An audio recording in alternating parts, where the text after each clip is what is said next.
नमस्कार विद्यार्थी मित्रांनो, फिजिक्स ज्ञान मुकेश नायक चॅनल पर आपल्या सर्वांचं हार्दिक हार्दिक स्वागत। मित्रांनो बघा, 11वी सीईटी एग्जाम जी काही प्रवेशासाठी होणार आहे या परीक्षेच्या दृष्टीने आपण सर्वजण तयारी करत आहात आणि या परीक्षेच्या दृष्टीने असलेला एक महत्त्वाचा विषय म्हणजे सामाजिक शास्त्र। सामाजिक शास्त्र या विषयाअंतर्गत आपण इतिहास, भूगोल, राज्यशास्त्र या विषयाचा अभ्यास करणार आहोत। तत्पूर्वी आपण इतिहास विषयाचे 2 चॅप्टर बघितलेले आहेत, ते व्हिडिओ सुद्धा तुमच्यापर्यंत एमसीक्यू सहित पोहोचलेले आहेत। आज आपण सुरू करणार आहोत आपल्या भूगोलाच्या घटकाला। तर भूगोलामध्ये जे 10वीला पहिलं प्रकरण आहे मित्रांनो ते आहे क्षेत्रबेट। परंतु या प्रकरणाबाबत सांगायचं म्हटलं तर हे एक डेमो प्रकरण तुम्हाला देण्यात आलेलं आहे, कारण हा जो काही कंटेंट आहे तो संवाद स्वरूपात तुम्हाला देण्यात आलेला आहे। एक उस्मानाबाद जिल्ह्यातील नळदुर्गची शाळा आहे आणि त्यांनी क्षेत्रबेट आयोजित केलेली होती आणि ही क्षेत्रबेट त्यांनी अलिबाग रायगड जिल्ह्यातील या ठिकाणी आयोजित केलेली होती। त्या दरम्यानचा जो काही प्रवास आहे तो प्रवास संवाद रूपानं त्या प्रकरणामध्ये तो देण्यात आलेला आहे। त्यामुळे तो जो काही कंटेंट आहे त्या कंटेंटवर आधारित कुठल्याही प्रकारचे प्रश्न विचारले जाणार नाहीत अशी स्पष्ट सूचना पुस्तकात सुद्धा आहे, तुम्ही ती बघितली सुद्धा असेल। परंतु मग प्रश्न या संदर्भात या प्रकरणावर येणार कसे, तर खाली आपल्याला जे काही 4-5 प्रश्नांचं स्वरूप त्यांनी त्या ठिकाणी दिलेलं होतं त्या अनुषंगाने आपण हे आजचं लेक्चर या ठिकाणी प्रिपेअर केलेलं आहे विद्यार्थी मित्रांनो। तर बघूया आजचं या सर्व घटकाबद्दलचं एक विवरण आणि त्यानंतर आपण यावर आधारित एमसीक्यू सुद्धा बघणार आहोत, त्याचा सुद्धा व्हिडिओ लवकरच तुम्हाला तो मिळून जाईल। तर सुरू करूया आपण आजच्या आपल्या या घटकाला, क्षेत्रबेट। बघा मित्रांनो, क्षेत्र म्हणजे काय? क्षेत्र म्हणजे एक विशिष्ट असं ठिकाणाला जी काही आपण विशिष्ट हेतूने भेट देतो त्याला क्षेत्रबेट म्हणतात। आणि भूगोलामध्ये क्षेत्रबेट ही एक काय आहे, अभ्यास पद्धती आहे। अभ्यास पद्धती म्हणजे त्या ठिकाणी जाऊन आपल्याला विशिष्ट अशा घटकांचा अभ्यास करायचा आहे। बघा, वेगवेगळ्या विषयाचा अभ्यास करण्याच्या वेगवेगळ्या पद्धती असू शकतात। समजा तुम्हाला विज्ञानाचा अभ्यास करायचा तर विज्ञानामध्ये तुम्हाला प्रत्यक्ष ज्ञान जर मिळवायचं असेल तर त्या ठिकाणी प्रात्यक्षिक करावं लागतं, प्रॅक्टिकल करावं लागतं। तसं भूगोलाचा अभ्यासाचं जर तुम्हाला प्रत्यक्ष जाऊन ज्ञान, प्रत्यक्ष त्या अनुभूती मिळवायची असेल तर त्यासाठी जी महत्त्वाची अभ्यास पद्धती आहे ती म्हणजे क्षेत्रबेट। म्हणून क्षेत्रबेटीला एक महत्त्वाची अभ्यास पद्धती भूगोलाच्या विषयामध्ये मानल्या जातं। भूगोल विषयाचं जर तुम्हाला प्रत्यक्ष अनुभव घेऊन ज्ञान प्राप्त करायचं असेल तर क्षेत्रबेटी शिवाय दुसरा पर्याय आपल्याला नसतो। मग या क्षेत्रबेटीचं स्वरूप कसं असतं, या क्षेत्रबेटी दरम्यान तुम्हाला कोणकोणत्या गोष्टी फॉलो कराव्या लागतात त्याची एक सविस्तर चर्चा वर्णनात्मक आपण आजच्या या लेक्चरच्या माध्यमातून बघत आहोत। तर बघा, प्रत्यक्ष ज्ञान प्राप्त करून घेण्यासाठी क्षेत्रबेट आयोजित केल्या जाते आणि ही क्षेत्रबेट तुमची जेव्हा तुम्ही कुठेतरी विचार करताय की आपल्याला क्षेत्रबेट आयोजित करायची, तर त्या क्षेत्रबेटीच्या साठी जी काही प्रिपरेशन तुम्हाला करावं लागणार आहे, जी काही पूर्वतयारी करावी लागणार आहे, त्या पूर्वतयारीसाठी कोणत्या गोष्टी महत्त्वाच्या आहेत तर त्या गोष्टी आपण आता बघूया। बघा, क्षेत्रबेटीची जी काही प्रिपरेशन आहे तर त्यामध्ये सर्वात प्रथम तुम्हाला ठरवावं लागतं हेतू। बघा, कोणत्याही गोष्टीसाठी उद्दिष्ट ठरवून घ्यावे लागतात। ऑब्जेक्टिव्ह असल्याशिवाय आपण कुठेही जाऊ शकत नाही। एक ध्येय, एक मार्ग तुम्हाला तो निश्चित करावा लागणार आहे। एक हेतू तुम्हाला, ठीक आहे, एक जायचं म्हणून जायचं, कुठेतरी सहल करायची, टूर करायची, पिकनिक करायचं असला हा प्रकार नाहीये। तुम्हाला त्या ठिकाणी जाऊन कुठला तरी एखादा प्राकृतिक घटक निवडावा लागणार आहे, त्या प्राकृतिक घटकाचा अभ्यास आपल्याला त्या ठिकाणचा करायचा आहे। शिवाय विविध बाबी असणार आहे, त्या बाबींचाही अभ्यास आपल्याला त्या माध्यमातून करायचा आहे। म्हणून एक हेतू तुमचा त्या क्षेत्रबेटीचा तुम्हाला डिसाईड करावा लागणार आहे, निश्चित करावा लागणार आहे। म्हणजे हेतू निश्चिती ही एक आपली पूर्वतयारीमधील अतिशय महत्त्वाची गोष्ट।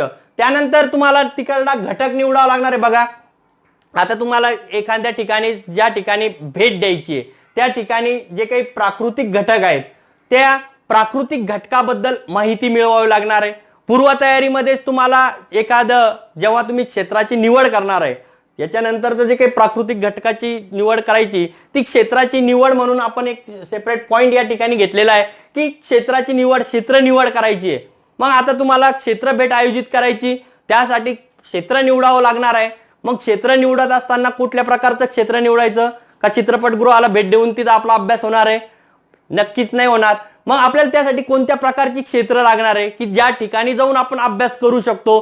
तर बघा, त्यामध्ये तुम्ही एखादं भूरूप निवडू शकता। भूरूप म्हणजे काय, तर उंच एखादा पर्वत निवडू शकता, ट्रेकिंगसाठी जे लोक वापरत असतात, दरी निवडू शकता, सपाट मैदानांचा अभ्यास करू शकता, जसं कासचं पठार आहे, पाचगणी पठार आहे, मालेगाव पठार, म्हणजे जे काही पठार आहे आपल्या महाराष्ट्रातले किंवा भारतातले कुठलाही तुम्ही एक पठार सुद्धा निवडू शकता, कुठल्या व्हॅलीज निवडू शकता, कुठला एखादा गड किल्ला निवडू शकता, नदी किनारा आहे एखाद्या नदी किनाऱ्याचा अभ्यास करू शकता तुम्हाला, कारण त्या ठिकाणी जाऊन तुम्हाला काय अभ्यासायचंय, त्या ठिकाणी जाऊन तुम्ही मृदा अभ्यासू शकता, त्या ठिकाणी कोणत्या प्रकारची मृदा आहे, त्या ठिकाणी काळी मृदा आहे का, रेगूर मृदा आहे का, पर्वतमय मृदा आहे का, वालुकामय मृदा आहे का, तांबी मृदा आहे का, जांभी मृदा आहे का, म्हणजे ह्या सर्व त्या ठिकाणी माती परीक्षण करून तुम्हाला त्या मृदेची प्रत सुद्धा ठरवता येणार आहे. म्हणजे हे आपल्या भूगोलाच्या अभ्यासाचे घटक तुम्हाला त्या ठिकाणी जाऊन अभ्यासता येणार आहे.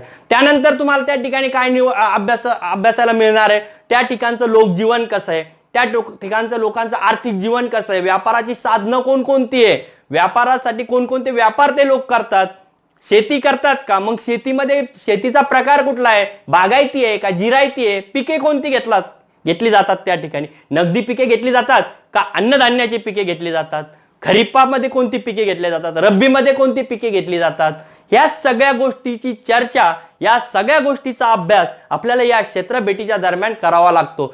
शिवाय आपल्याला त्या ठिकाणचं लोकजीवनामध्ये त्या लोकांचा पोशाख कशा पद्धतीचा आहे, त्या लोकांचं राहण सहन, खान पान, संस्कृती, त्यांचे सण उत्सव या संदर्भातली माहिती सुद्धा आपल्याला त्या लोकांशी संवाद साधून, त्या स्थानिकांशी संवाद साधून ही क्षेत्र भेटीच्या माध्यमातून आपल्याला तो अभ्यास सुद्धा करायचा आहे. मग तुम्ही भूरूप निवडू शकता, एखादा नदी किनारा मी सांगितल्याप्रमाणे, तुम्ही एखादा कारखाना, इंडस्ट्रीयल तुमची भेट असू शकते, इंडस्ट्रीयल क्षेत्र भेट. समजा औरंगाबादचे विद्यार्थी बजाज कंपनी बद्दल कुतूहल आहे, मोठा प्रसिद्ध कारखाना आहे, मग तुम्ही त्या ठिकाणी जाऊ शकता. मग पूर्वतयारीमध्ये त्याच ठिकाणी तुम्हाला काय करावं लागेल, ते जे क्षेत्र तुम्ही निवडणार आहे, या क्षेत्र निवडत असताना त्या क्षेत्राची निवड करण्यापूर्वी, फायनल करण्यापूर्वी तुम्हाला ते, समजा मी तुम्हाला सांगितलं बजाज कंपनीला व्हिजिट द्यायची, तर तुम्ही मनात आणलं तर देऊ शकता का, असं होऊ शकत नाही. तुम्हाला त्या ठिकाणी रीतसर काय करावं लागेल, परवानगी त्यांची घ्यावी लागेल, एक लेखी परवानगी तुम्हाला घ्यावी लागेल, की जे त्या ठिकाणचे प्रमुख आहेत त्या प्रमुखांची आपल्याला भेट देण्यासाठी आपण ज्या ज्या काही कृती त्या ठिकाणी करणार आहोत ते एक थोडक्यात त्यांना सांगावं लागेल. तुम्हाला कोणत्या गोष्टीचा अभ्यास करायचा आहे ते त्यांना प्रोव्हाइड करावं लागणार आहे आणि त्यांची एक परवानगी तुम्हाला त्या ठिकाणी मिळवावी लागणार आहे. मग ही परवानगी मिळवायची, त्यानंतर तुम्ही एखादं खेडेगाव घेऊ शकता. मी तुम्हाला सांगितल्याप्रमाणे पर्यटन स्थळ, बरेचसे पर्यटन स्थळ आहे महाराष्ट्रात आहे, भारतात आहे, ते पर्यटन स्थळ तुम्ही निवडू शकता, नदी किनारा निवडू शकता, किंवा एखादं असा घटक की ज्या ठिकाणी तुम्हाला समजा एखादे खडकाचे प्रकार आहेत किंवा घळई आहे एखादी, जसं मध्य प्रदेशमध्ये गेलात तुम्ही, तर नर्मदा नदीनं व्ही आकाराची, घळई म्हणजे काय, जेव्हा नदी खडकाची जशी खडकामधून वाहते तेव्हा व्ही आकाराची दरी त्या ठिकाणी तयार होत असते. अशी जी व्ही आकाराची दरी तयार होते त्याला आपण घळई असं म्हणत असतो. मग एखाद्या घळईतून वाहत असताना तुम्ही त्या ठिकाणी जाऊन त्या खडकाचा प्रकार अभ्यासू शकता, त्या ठिकाणच्या खडकांमध्ये कोणकोणत्या प्रक्रिया घडून येतात त्या गोष्टीचा अभ्यास तुम्ही करू शकता. तर अशा प्रकारे तुम्हाला ते क्षेत्र निवडावं लागणार आहे. क्षेत्राची निवड झाल्यानंतर महत्वाची गोष्ट आहे तुमची साहित्याची तयारी करावी लागणार आहे तुम्हाला. आता आपण एखाद्या गावाला चाललोय तर पिशवी भरली, निघले, आपल्या घेतले ड्रेस, घेतले हे घेतलं आणि निघाला, असं नाही. तुम्हाला आता क्षेत्रभेट त्या ठिकाणी जाऊन काहीतरी उद्देशाने तुम्ही चाललेला आहात, त्या ठिकाणी जाऊन तुम्हाला कोणत्या तरी गोष्टीचा अभ्यास करायचा आहे. मग त्यासाठी तुमच्याकडे काय काय साहित्य असणं गरजेचं आहे, तर सर्वात महत्वाचं म्हणजे तुमच्याकडे असणं हे गरजेची नोंदवही. जेव्हा मित्रांनो तुम्ही या अभ्यासासाठी तुमचा हा प्रवास सुरू करणार आहे, कारण तुम्ही आता या तयारी केलेली आहे, क्षेत्राची निवड केलेली आहे, मग आता ही साहित्याची तयारी करताय तुम्ही, तर तुमच्या जवळ ती नोंदवही असली पाहिजे. अगदी प्रवास सुरुवात झाल्यापासून प्रत्येक गोष्टीची नोंद तुम्हाला घ्यावी लागणार आहे. जसं की आपण त्या डेमो याच्यामध्ये बघितलं, त्या संवादामध्ये बघितलं की विद्यार्थी जात असताना पुण्याहून सोलापूरला गेले, सोलापूरहून उजनी मार्गे चालले होते इंदापूरहून, त्यांना उजनी धरण दिसलं, ते धरणावर त्या ठिकाणी थांबले, तिथल्या नोंदी घेतल्या. या धरणाच्या पाण्याचा कशासाठी वापर होतो, मासेमारीसाठी होतो, विद्युत निर्मितीसाठी होतो, अजून शेती क्षेत्रासाठी होतो, या सगळ्या गोष्टीचा अभ्यासाच्या नोंदी त्यांनी त्या ठिकाणी घेतलेल्या आपण बघितल्या. त्याच पद्धतीने आपल्याला या क्षेत्र भेटीच्या दरम्यान प्रत्येक गोष्टीची नोंद तुम्हाला नोंदवहीमध्ये घ्यावी लागते. मग तुमच्या सोबत काय असायला पाहिजे, त्यासाठी तुमच्या सोबत पेन, पेन्सिल, रबर, मोजपट्टी, प्रमाणिका वगैरे हे साहित्य असलं पाहिजे. त्यानंतर दिशादर्शकासाठी तुम्ही होका यंत्र वगैरे साहित्य शाळेच्या माध्यमातून मिळवू शकता, सोबत घेऊन जाऊ शकता. दुर्बीण घ्या, कॅमेरा घ्या, कारण हे माहिती संकलनाचे साधनं तुम्हाला त्या ठिकाणी लागणार आहे. आणि सर्वात महत्वाचं म्हणजे एक तुम्हाला लागणार आहे त्या ठिकाणी प्रश्नावली. एक प्रश्नावली तुम्हाला तयार करावी लागणार आहे की ज्या अनुषंगाने तुम्हाला त्या ठिकाणी विविध माहितीचं संकलन प्रश्न विचारून त्या स्थानिकाशी तुम्ही प्रश्न विचारू शकता या प्रश्नावलीच्या माध्यमातून. आणि त्यांच्याकडून जे काही उत्तर प्राप्त होणार आहे तुम्हाला, कारण ते प्रत्यक्ष ज्ञान तुम्हाला त्या लोकांकडून मिळणार आहे, त्या लोकांनी ते अनुभवलेलं असतं, म्हणून त्यांच्या एवढी माहिती आपल्याला दुसरं कोणी देऊ शकणार नाही. म्हणून तुम्हाला स्थानिकाशी संवाद साधावा लागणार आहे. मनमोकळेपणानं त्यांच्यामध्ये जाऊन बघा, तुम्हाला संवाद साधायचा म्हणजे संवाद साधणं हे स्किल आहे. त्या लोकांना बोलतं करून त्यांच्याकडून त्या ठिकाणची जी काही प्रॉपर अशी माहिती आहे ही माहिती तुम्हाला मिळवायची. म्हणजे तुम्हाला त्या ठिकाणी प्रश्नावलीचा वापर करू शकता. त्या प्रश्नावलीचे क्रमाने प्रश्न विचारा, ती माहिती तुमच्या याच्यात नोंद करत चला. दुर्बीण कॅमेऱ्याद्वारे तुम्हाला त्या ठिकाणची काही छायाचित्रे घेता येतील, फोटोज घेता येतील की जेणेकरून त्या अनुषंगानं नंतर तुम्हाला अहवाल लेखनामध्ये त्याचा यूज होऊ शकतो. तर हे होतं साहित्याची तयारी. साहित्याची तयारी त्या ठिकाणी तुम्हाला आता परत जे काही तुम्ही क्षेत्र निवडलेलं आहे त्या ठिकाणी तुम्हाला एखादं जे काही प्रवासाची साधनं आहे, मग तिथं बसनं जाता येतं का, ट्रेन उपलब्ध आहे का, ट्रेनचा प्रवास कुठपर्यंत करायचा का, प्लेननं जायचं, हे तुम्ही तुमचं नियोजन या तयारीमध्ये प्रिपेरेशन मध्ये करू शकता. त्या ठिकाणचा नकाशा सोबत ठेवा, कारण आता बघतो आपण मोबाईलवर सहज नकाशे उपलब्ध होत आहेत, गुगल मॅप वगैरे आपण वापरतो. मग तुम्ही कसे जाणार, तुमचा मार्ग ठरवून घ्यावा लागणार आहे, एक तुमचा रूट एक निश्चित तुम्हाला या ठिकाणी करावा लागणार आहे. तर ही झाली तयारी.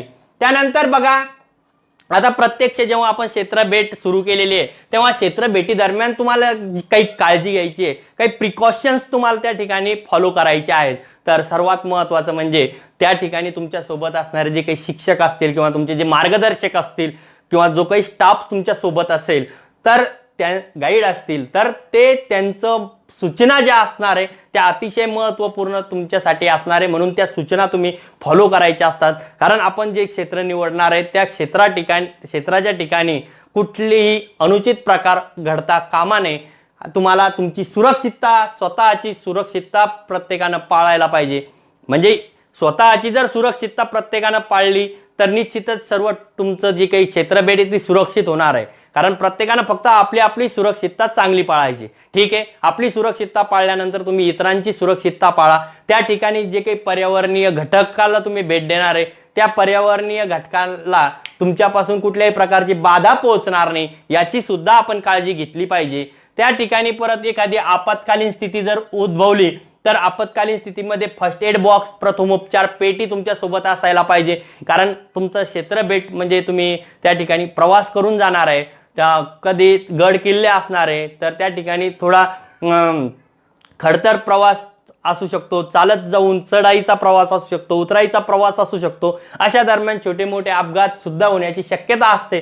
त्यामुळं तुमच्या सोबत फर्स्ट एड बॉक्स असणं सुद्धा गरजेचं असणार आहे. आणि अशा प्रकारे तुम्ही जी काही क्षेत्रभेट या ठिकाणी आयोजित केली किंवा अनुभवली तर सरते शेवटी ती पूर्ण झाल्यानंतर तुम्हाला लिहावं लागणार आहे त्याचा अहवाल. म्हणजे हे अहवाल लेखन करत असताना तुम्हाला त्याचा एक नमुना दिलेला आहे. तर तो नमुना म्हणजे तुम्हाला त्या ठिकाणी सर्वात प्रथम लिहायची त्याची प्रस्तावना. मग तुम्ही ते घटक जे क्षेत्र निवडलं त्या क्षेत्राविषयी एक 2-4 ओळीमध्ये का निवडलं, कसं तुम्हाला त्या ठिकाणी अनुभव वगैरे हे तुम्हाला प्रस्तावनेमध्ये अगदी एक 4 ते 5 ओळीमध्ये तुमचे अनुभव मांडायचे असतात.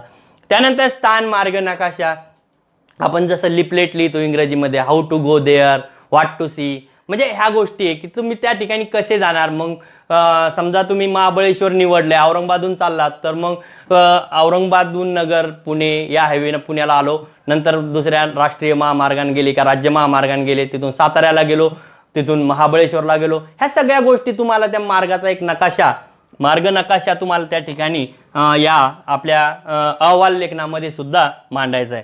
त्यानंतर त्या ठिकाणचे जे काही प्राकृतिक घटक आहे, मग त्या ठिकाणचे प्राकृतिक म्हणजे काय, नैसर्गिक घटक, त्या ठिकाणी तुम्ही जे बघितलेत घटक, मग त्या ठिकाणचं एक थोडक्यात तुम्हाला अहवाल द्यायचा आहे. मग त्या ठिकाणी कोणकोणत्या वनस्पती आहे, वनस्पतीच्या प्रजाती कुठल्या प्रकारच्या आहे, प्राण्यांच्या प्रजाती कुठल्या प्रकारच्या आहे, पीके वगैरे मी ज्या गोष्टी तुम्हाला तयारीमध्ये सांगितलेलं होतं त्या सगळ्या गोष्टींचे एक थोडक्यात ज्या ज्या गोष्टी आपण अभ्यासलेल्या आहेत त्या ठिकाणची मृदा अभ्यासली असेल तर मृदेबद्दल, वनस्पती जीवन, प्राणी जीवन, लोक जीवन, आर्थिक जीवन, शेती, पिके, ह्या सगळ्या गोष्टी अगदी थोडक्यात एखादा पेज तुम्ही या प्राकृतिक घटकामध्ये लिहू शकता. त्या ठिकाणचं हवामान कशा पद्धतीचं आहे, त्या ठिकाणचं कमाल तापमान, किमान तापमान, या बाबींच्या ज्या नोंदी तुम्ही त्या ठिकाणी घेतलेल्या आहे त्या नोंदीच्या आधारे तुम्हाला हा अहवाल आपला लिहायचा आहे.